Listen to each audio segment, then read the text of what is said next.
네, 여러분 안녕하십니까. 한국노동체제 개혁론 2 무엇을 개혁할 것인가를 여러분과 함께 살펴볼 숙명경영전문대학원의 임무성 교수입니다.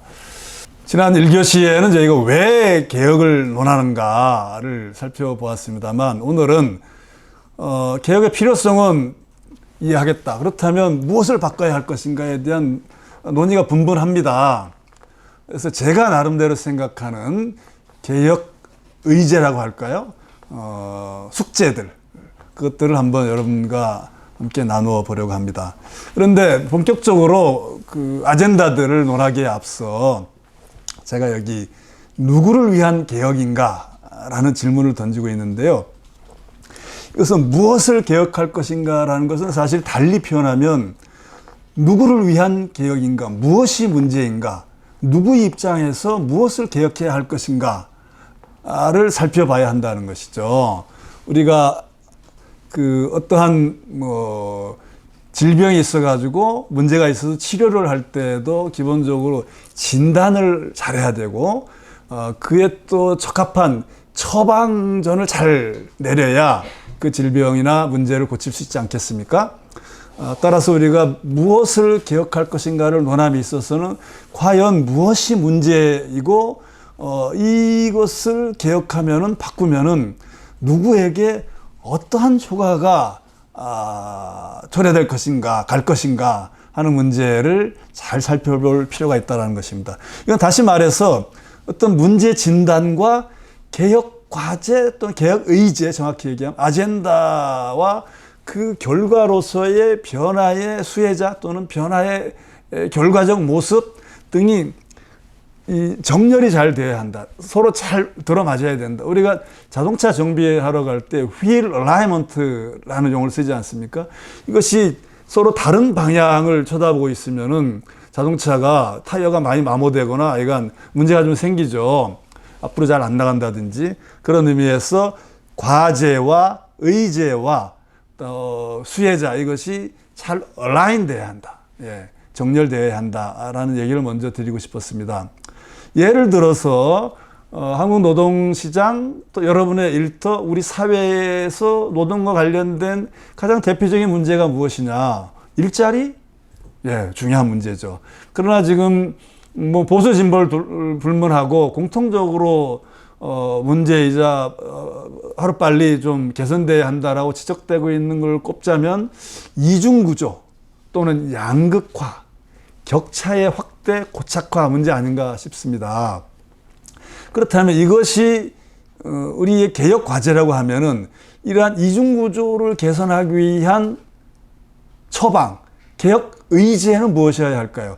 예컨대 대중소기업, 기업 간의 격차가 제일 크니까 대중소기업의 상생 협력을 촉구하고 지원한다든지, 아니면은 2차 노동시장 또는 저임금 부분에 분포하고 있는 비정규직이나 플랫폼 노동자, 또 특수 형태 근로종사자, 5인 미만 사업장의 근로자 등등, 이런 부분을 우리가 취약 부문이라고 보통 부르거나 또 2차 노동시장이라고 부르기도 합니다만, 이런 부분의 노동 조건이나 여러 가지 그 기업 환경을 좀 개선하기 위한 조치들이 필요하겠죠. 그 결과 격차가 축소되도록 하는 것. 이것이 이른바 진단과 처방의 얼라이먼트가 잘 맞춰진 사례라고 예를 들 수 있겠는데요.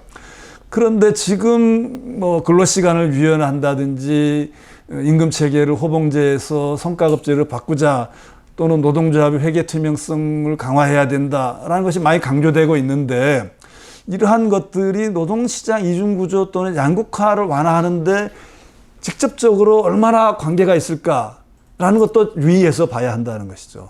따라서 진단과 처방을 잘 정렬하는 것이 중요하다라는 것을 우선 염두에 두고 무엇을 개혁해야 하는가를 좀 거시적 측면에서 살펴보고, 좀 구체적인 아젠다, 대표적인 아젠다들을 제가 꼽아봤는데요. 그것을 같이 한번 살펴보도록 하겠습니다. 앞서 우리 경제 또는 노동의 문제를 한마디로 정리하자면 지속 가능성의 위기이고 지속 가능성을 위협하는 대표적인 것이 한 축이 양극화 또는 격차라고 하면 다른 한 축은 성장의 추락이라고 하겠습니다. 그렇다면은 우리가 해야 될 숙제라고 할까요? 과제는 바로 성장률을 기본적으로 좀 높여야 하는 것이겠죠. 여러분, 일본 여행 최근에 이제 많이들 가시지 않습니까? 일본이 잃어버린 20년, 잃어버린 30년, 뭐 이런 얘기를 합니다만, 사실 어제의 일본이 오늘의 한국 모습 아니냐, 오늘의 한국 모습이, 지난 20년 전의 일본 모습과 유사하다, 뭐 이런 얘기들을 많이 합니다. 그런데 최근에 통계를 보면은 우리의 경제 성장률이 일본보다도 낮아지고 있고 미국보다도 낮아질 것이다. 뭐 이런 이제 우려 섞인 전망들이 많이 나오고 있습니다. 우리보다 훨씬 선진화되어 있다고 할까요? 발전의 경험도 길고 소득 수준도 높은 미국이나 일본보다도 경제 성장률이 떨어진다고 하는 것은 사실 굉장히 중요한 문제라고 할 수 있겠습니다. 그래서 노동을 통해서 성장률을 바로 올리는 것은 좀 중간에 여러 매개 변수들이 있긴 하겠습니다만 노동개혁의 지향에 있어서도 성장률 제고와 함께 방향을 맞춘 얼라이먼트가 이루어지는 그러한 그 조치들이 필요하겠다라는 것을 우선 말씀드릴 수 있겠고요. 성장률만 높아지면 뭐 하느냐? 성장이 바로 좋은 일자리의 증가로 이어지고 그 일자리의 증가를 통해서 실질 임금도 높아지는 것이 같이 이루어져야 이른바 성장과 고용과 분배의 선순환이 이루어지는 것 아니냐라는 이야기들을 합니다. 그런 의미에서 우리 노동개혁을 추진함에 있어서 노동체제의 재구성을 추진함에 있어서 기본적으로 우리가 지향해야 될 정책 목표라고 할까요? 뭐 방향, 과제에는 성장률의 제고와 고용률, 특히 괜찮은 일자리가 많이 늘어나도록 하는 그러한 고용의 개선, 그와 더불어서 소득과 부의 양극화를 완화할 수 있는 분배의 개선, 이 세 가지로 꼽아볼 수 있겠습니다. 또 하나 1교시에서 제가 현 정부가 추진하고 있는 대표적인 노동개혁 의제들을 10가지로 꼽아 보았습니다만 이에 대해서 하나하나는 나름 일리가 있지만 전체적인 모습이 잘 안 보인다라는 비판적 지적들을 이제 많이 하거든요. 그 이유는 이 개혁을 통해서 정책을 통해서 나아가고자 하는 미래의 모습, 보통 우리가 비전이라고 표현을 하죠. 그러한 비전이 좀 불명확하다. 그리고 그 비전을 추구함에 있어서 궁극적으로 추구하고 있는 목표가 무엇인가? 고울이죠, 고울. 목표가 무엇인가? 그리고 그러한 목표를 달성하기 위해서 뭐 여러 가지 다 관계가 있겠지만 선택과 집중이라 그러죠. 중점적으로 요즘 또 뭐 킬러 콘텐츠라는 표현을 쓰기도 합니다만 중점적으로 추진해야 될 과제를 좀 꼽아서 거기에 역량을 집중해 가지고 그것이 좀 파급 효과를 미치도록 하는 그런 전략적 접근이 필요하지 않는가라는 지적들을 많이 하는데요. 그러한 의견을 고려해서 제 나름대로 우리가 현 시점에서 대한민국이 추구해야 될 노동체제 재구성의 비전은 우선은 복지국가, 어떤 복지국가? 일을 통해서 복지를 실현할 수 있는 이른바 고용복지국가라고도 표현하죠. 그러한 일을 통한 복지와 노 또는 사 어느 한쪽만 잘 살고 그 성과를 독점하는 것이 아니라 함께 잘 사는, 요즘 번영의 공유라는 표현도 씁니다만 함께 잘 사는 공동 번영의 사회로 나아가자라는 것이 노동체제 개혁 재구성의 궁극적인 비전이 되어야 하지 않을까 나름대로 생각해 보았습니다. 이걸 좀 정책 목표로 한 단계 좀 구체화시켜서 표현을 해보라 한다면 저는 성장과 고용과 분배의 선순환 구조를 회복하는 것이다. 이렇게 말씀드리고 싶습니다. 그럼 노동정책 부분에서 중점적으로 추진해야 될 정책 과제 또는 의제, 뭐 어떻게 표현하든 뭐 같은 내용이 되겠습니다만 그걸 꼽으라 한다면 저는 기본적으로 우리 노동의 생산성을 높여야 한다고 생각을 합니다. 뒤에 다시 설명을 드리겠지만 생산성이 높아져야 근로시간 단축도 가능하고 근로시간을 줄이는 과정에 고용의 왜곡이 나타나지 않습니다. 그리고 실질 임금 증가도 가능하고, 그런 의미에서 생산성 높이기 운동은 노사가 이게 제로섬이 아니라 서로 윈윈 플러스섬의 아젠다이고, 이것이 선결되어야 다른 것들도 가능하다. 이것을 가능케 하기 위한 여러 가지 조치들이 있습니다만, 한마디로 표현하자면 일터를 혁신해야 된다. 그 내용이 뭐냐? 뒤에서 설명드리겠습니다. 두 번째로는 생산성의 향상과 더불어서 일자리를 늘려야 하는데, 가능하면 아일로가 얘기하듯이 괜찮은 일자리, 청년들이 좀 미래를 걸고 열심히 좀 헌신해 볼 만한, 도전해 볼 만한 괜찮은 일자리, 좋은 일자리를 늘리는 것을 목표로 삼아야 하겠다. 거기에 더해서 공정한 성과 배분이나 또 청년들의 자산이 형성되도록 하고, 세제나 사회보험제도 같은 개편을 통해 가지고 실질 임금이 좀 향상되도록. 임금 조금 올려도 물가 올라가면은 실질 임금 줄어들고 그러지 않습니까? 집값 올라가고 우유값 올라가고 여러 가지 우리 생계형 그 지수를 많이 꼽지 않습니까? 이런 것들이 최근에 여러 가지로 많이 올라가고 있는데요. 어쨌든 실질 임금이 좀 올라갈 수 있는 것을 중점적으로 추진해야 되겠다. 이러한 세 가지, 생산성과 일자리, 임금, 세 가지의 중점 과제와 관련된 좀 더 구체적인 내용을 한번 제시해 보세요. 이런 얘기들을 많이 하는데요.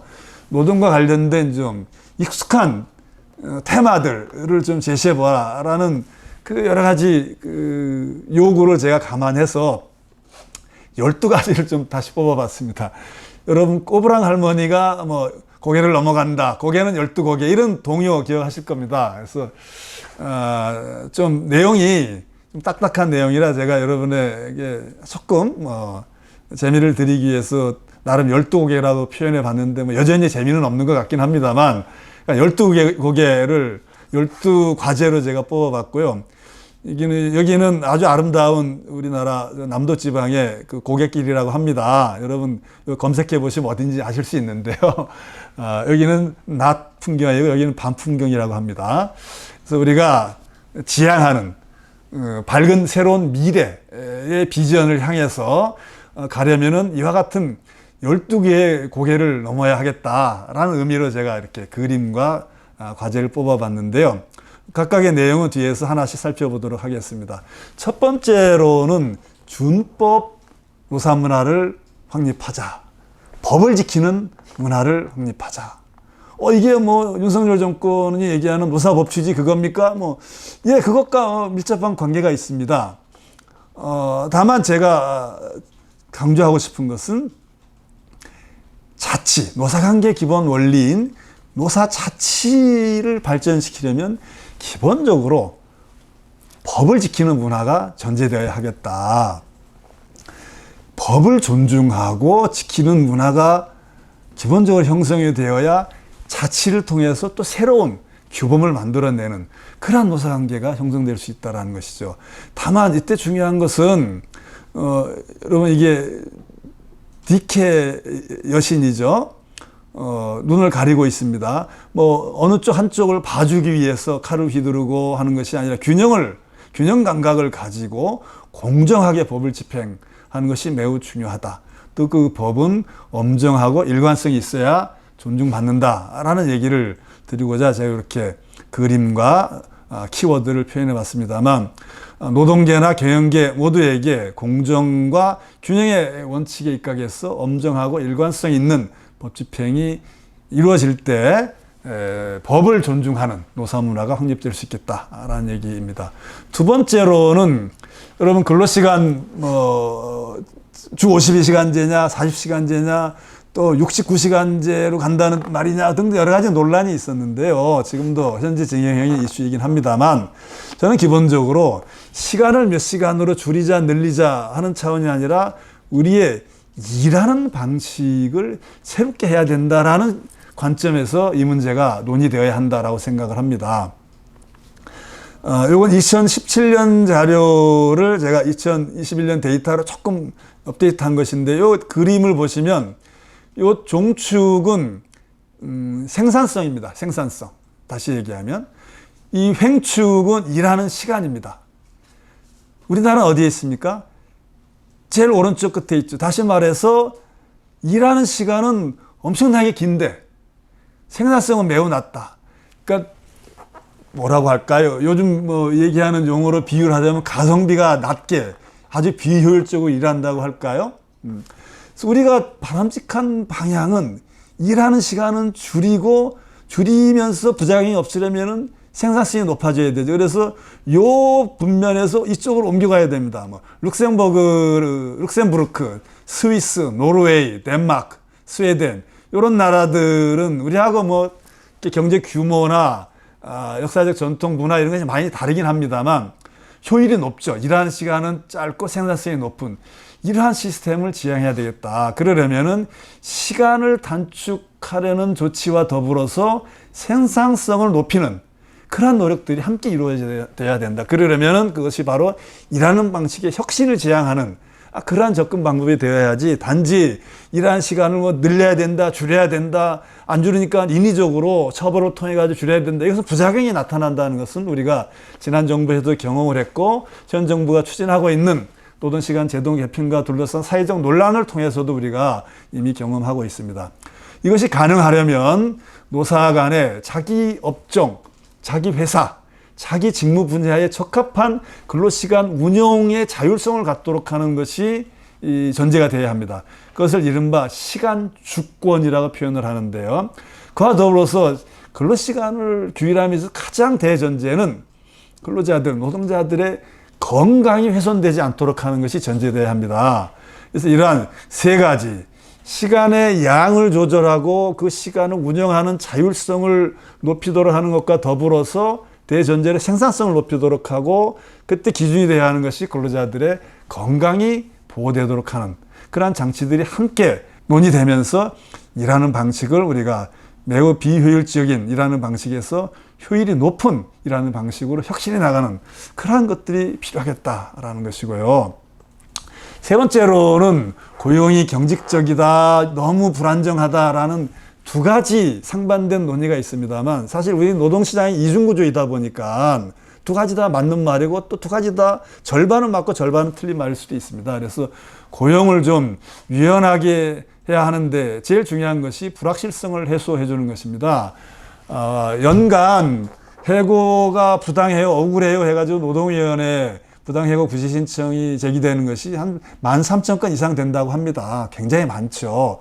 왜 그러느냐? 어떤 게 정당하고 어떤 게 부당한지 좀 불명확해요. 그러다 보니까 이 불확실성이 오히려 노사 간의 갈등을 일으키고 이것이 노사관계를 불안정하게 만들고 또 고용을 불안하게 만드는 그러한 요인이 되고 있다는 지적들이 많습니다. 그래서 고용을 유연하게 하되 기본적으로 불확실성을 해소해주고 원칙을 명확하게 제시하는 그러한 조치들이 필요할 것이고요.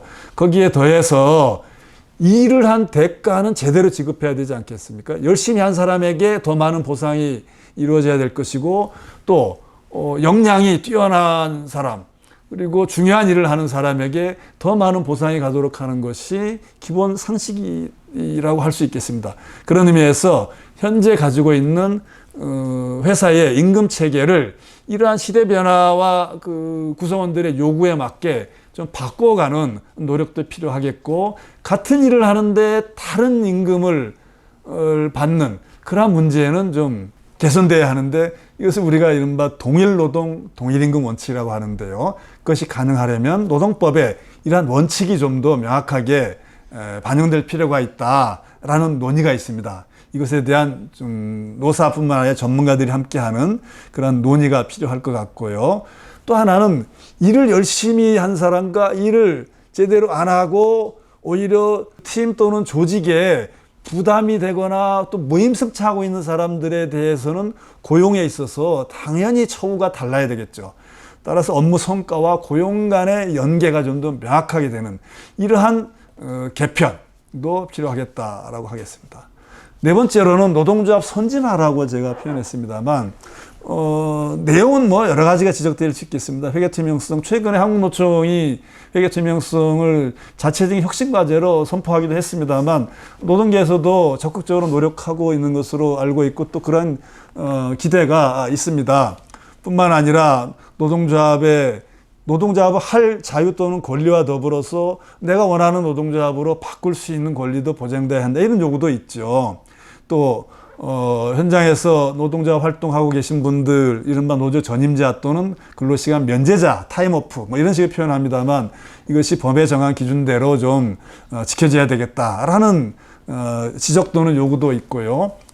일을 안 하면 임금을 지급하지 않도록 하는 무노동 무임금 원칙도 지켜져야 되지 않느냐 등등 여러 가지 이제 과제들이, 사례들이 워낙 다양하다 보니까 제기되고 있는데, 이러한 문제들은 외부의 통제에 의해서 감시되고 또 개선 조치가 이루어지고 하는 것도 필요하고 중요하겠습니다만, 노동조합 내부 자체적인, 우리가 이걸 내부 통제라고 하고 그것을 가능하게 하는 것이 노동조합 민주주의라고 하죠.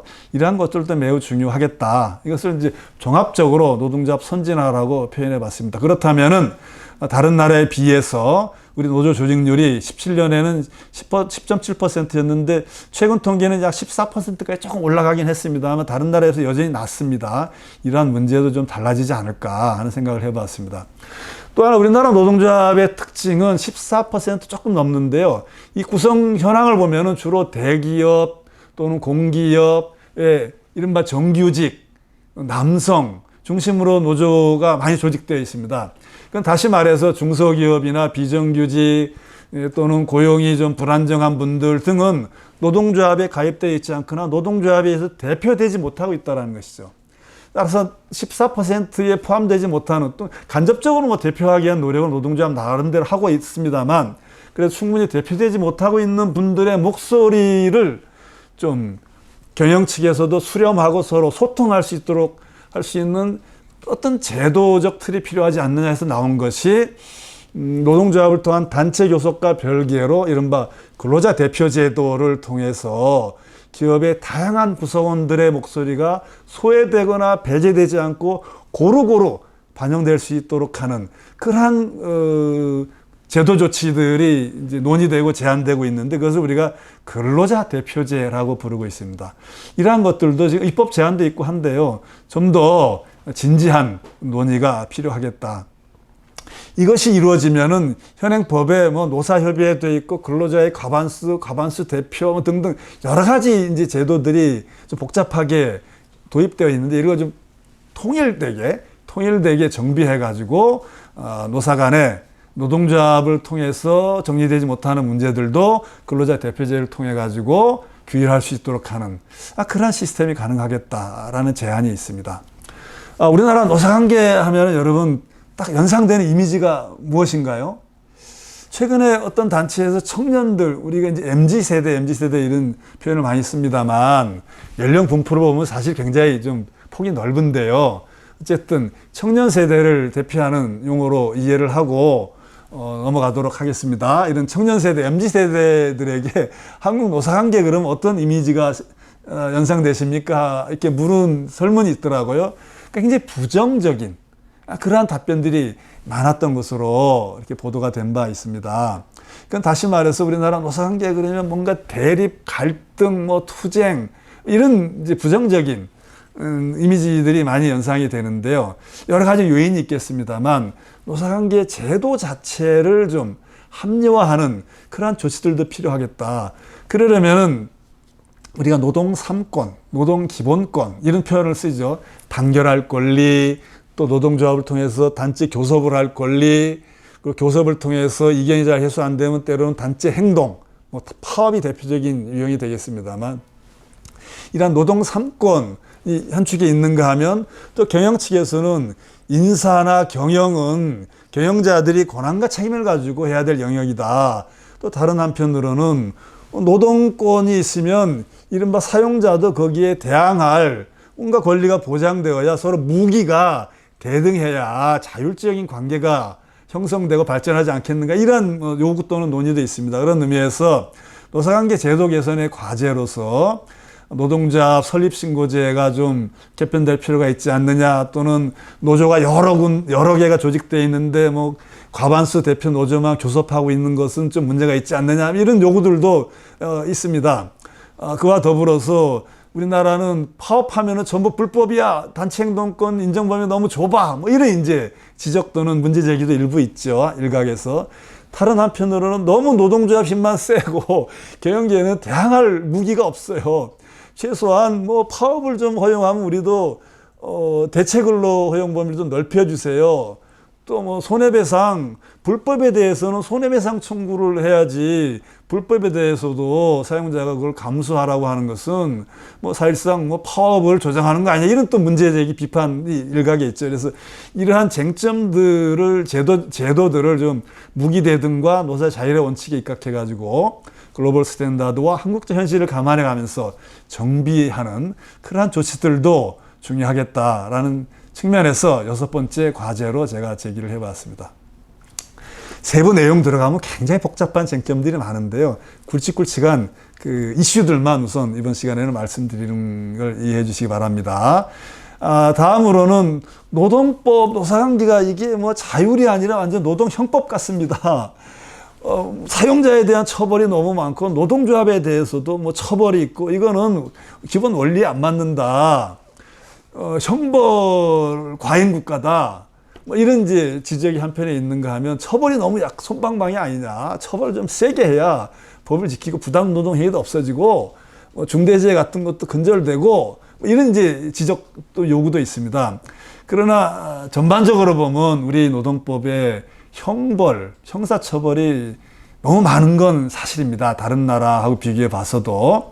다른 나라는 어떻게 하고 있느냐? 대부분 형벌보다는 경제적 제재나 또는 원상회복과 같은 실질적인 권리구제 중심으로 노동법이나 노사관계, 노동제도를 이제 형성해 놓고 노사 간의 관계를 통해서, 문화를 통해서 해결해 나가도록 하는 그런 모습을 볼 수 있습니다. 그래서 우리도 그런 방향으로 좀 바꿔야 되지 않겠는가. 그러려면은 법에 의해서 1교시 때 제가 말씀드렸듯이 표준적인 노동자 상을 전제해가지고 획일적인 기준을 정해놓고 그걸 지키지 않으면 국가가 사법적 또는 행정적인 그 강제 수단을 통해가지고 지키도록 강제한 그런 획일적, 일방적 또는 뭐 그 일률적인 접근, 이런 것보다는 다양성이 좀 존중되도록, 그리고 노사가 스스로 자기에게 가장 적합한 규율을 만들어서 운영할 수 있도록 하는 그러한 조치들이 필요하겠다. 그것이 가능하려면 원하청 간의 격차가 너무 커지고 있는 문제들을 좀 시정하기 위한 노사 간의 노력도 좀 이렇게 장려하고 그걸 돕기 위한 제도나 정책도 필요하겠다. 그 전제로 조금만 뭐 이렇게 협력업체에 이렇게 개입을 하거나 관계를 좀 밀접하게 하려면은 이게 불법 파견 아니냐라는 리스크가 있어가지고 어렵습니다. 이런 또 하소연 내지 문제 제기도 일각에 있는 게 사실입니다. 그래서 이러한 문제도 함께 논의가 되어야 하지 않을까 생각해 봤습니다. 다음으로는 우리가 일하다가 다치거나 또 귀한 목숨을 잃는 일은 없어야 되겠습니다. 그래서 현 정부도 지난해 말에 중대재해 감축 로드맵이라는 걸 발표했더라고요. 그래서 한 5년간에 걸쳐서 우리나라 특히 일하다가 목숨을 잃는 그 사망 사고율이 굉장히 높거든요. 이것을 좀 획기적으로 낮추겠다라는 계획을 발표했는데, 그 수단 또는 뭐 방법론으로 여러 가지 중에 취하고 있는 것이 노사의 자기 규율 예방 체계, 위험성 평가 뭐 이런 것과 더불어서 중대재해 분야에 대해서는 집중적으로 관리하겠다라고 했는데, 사실 중대재해 처벌법은 경영 책임자 등을 이제 처벌하는 법인데, 이게 처벌법으로 과연 중대재해 감소 또는 예방 효과가 있느냐라는 논란이 여전히 있습니다. 거기에 더해서 대기업도 힘든데 50 미만 사업장 내년 1월부터 이제 적용되게 되는데요. 이거 중소기업 사장 중대재해 사고 나가지고 형사처벌 받으면 기업 망하게 생겼습니다. 이런 그 하소연 내지 걱정들도 많이 있죠. 그래서 이것과 관련된 쟁점들을 좀 노사정뿐만 아니라 여야, 사회 전체적으로 좀 머리를 맞대고 실제 정책 목표인 이 중대재해를 줄이기 위한 효과적인 방법이 무엇인지에 대한 진지한 논의가 필요하겠다. 그것이 가능하려면 일터의 기본적인 문화, 그다음에 이 일터의 모델을 저임금, 장시간 노동, 억압적인 노무관리 이런 체제가 아니라 효율적으로 일하고 일가정 양립 또는 뭐 칼퇴근이라고 우리 요즘 표현하나요? 이런 그 적게 일하면서 효율은 높게 일하는 그러한 그 일터 문화, 일하는 방식의 혁신, 그리고 근로자들의 안전과 건강뿐만 아니라 웰빙을 존중하고 자기 경력 개발이 이루어지도록 하고 자기 삶의 의미를 찾아갈 수 있도록 기업도 함께 신경 쓰는 그런 식의 작업장 모델, 이것을 달리 표현하면은 고성과 작업장이라고 표현하는데요. 또 이러한 전략을 고진로 전략, 하이로드, 하이웨이 뭐 비슷한 개념입니다.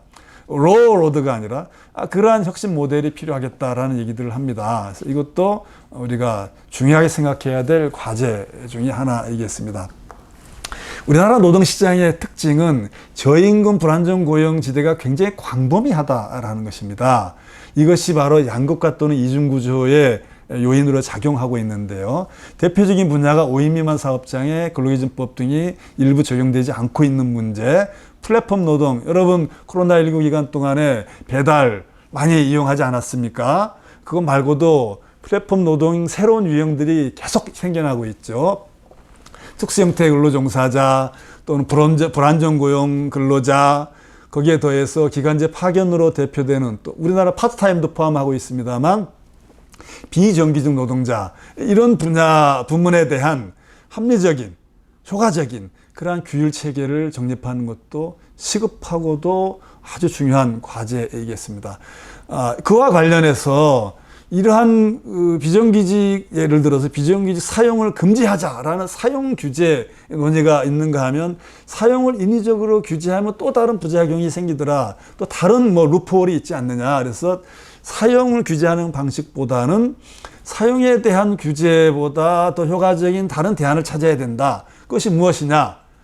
차별을 예방하고 차별을 시정하기 위한 제도를 촘촘하고 일관되게 만들어야 되지 않느냐라는 논의가 있습니다. 그와 관련해서 제가 여러 가지 제도를 살펴보니까 현행법에 성차별, 장애인 차별 금지, 연령 차별 금지 등등 여러 가지 이제 차별 관련 개별 법들이 있습니다. 그리고 인권위원회법도 있고 헌법과 근로기준법에서 보편적인 차별 금지 규정을 두고 있습니다만 각 개별법들의 내용을 보면은 개념 정의나 구제 수단, 그리고 그걸 담당하는 기관, 이행 강제 또는 불이익 제도 등들이 다 구구각색이에요. 따라서 이것을 좀 통일적으로 규율할 수 있는 것이 필요하겠다.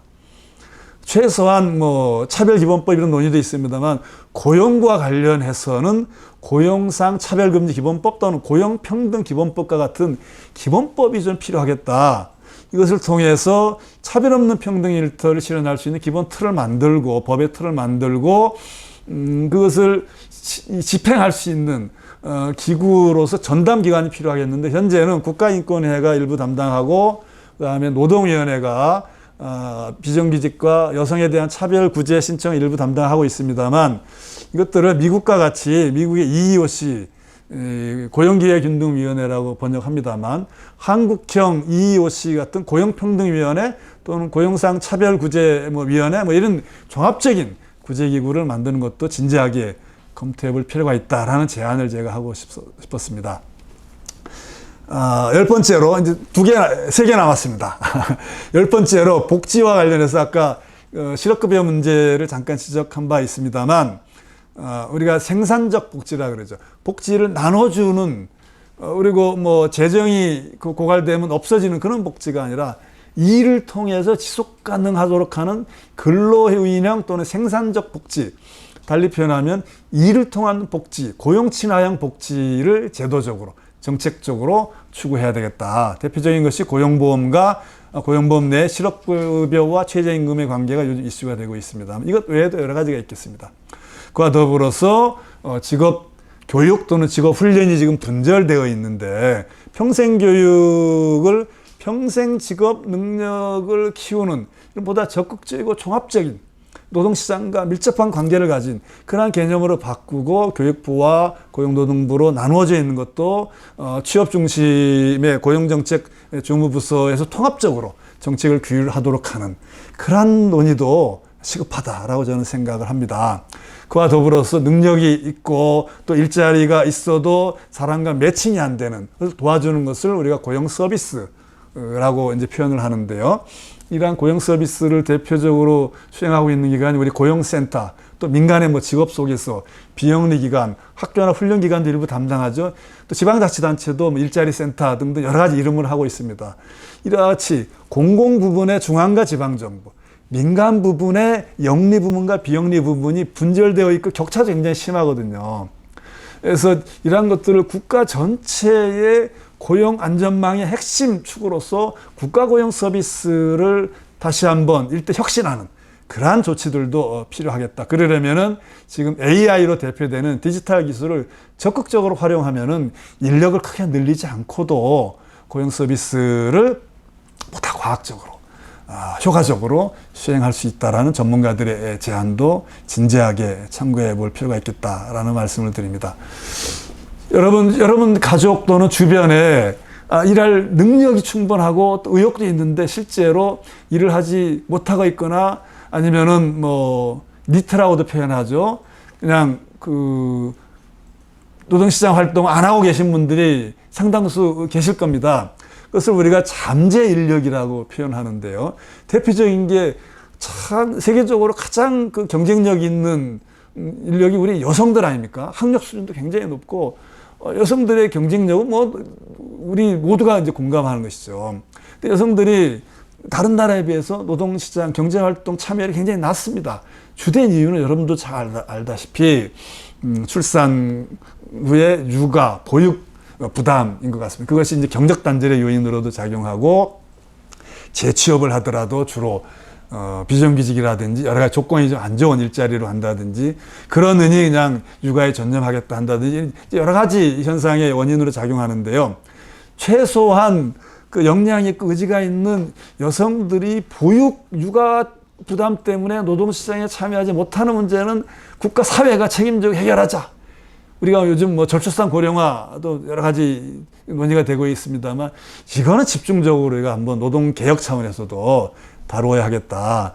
여러분 자신이나 또 주변에 그 60세 이상 65세 돼가지고 국민연금 개혁 논의도 있습니다만 계속 일할 의욕과 뭐 능력이 충분한데 그 역량 발휘하지 못하는 분들 많이 있지 않습니까?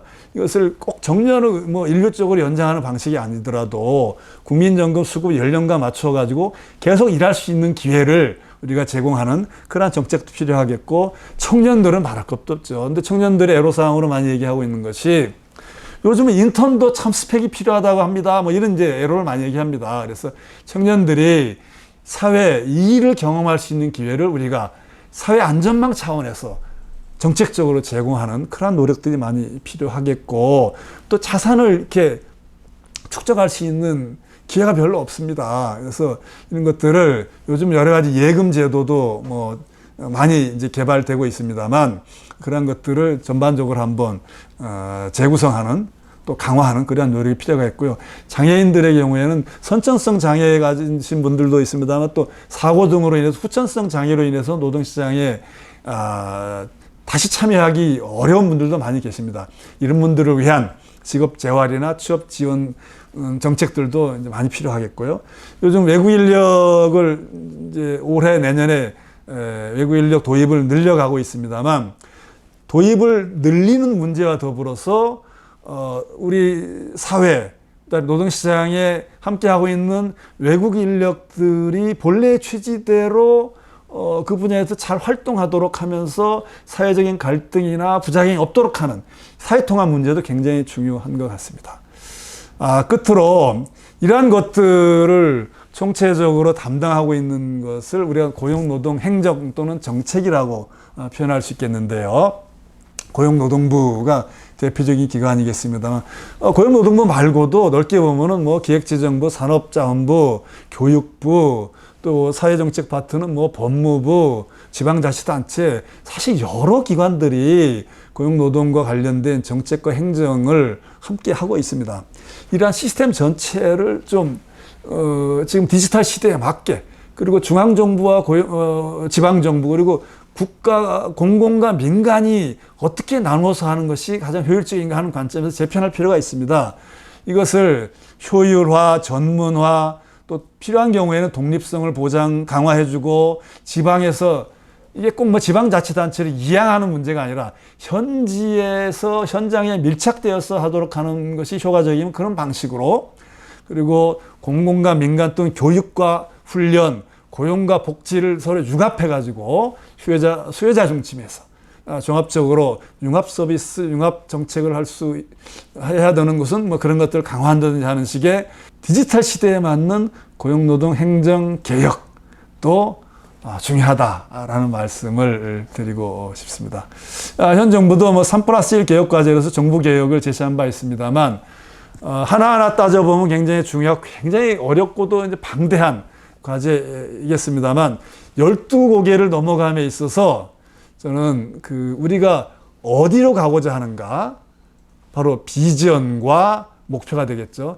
그것을 잊어버리지 말아야 되겠다.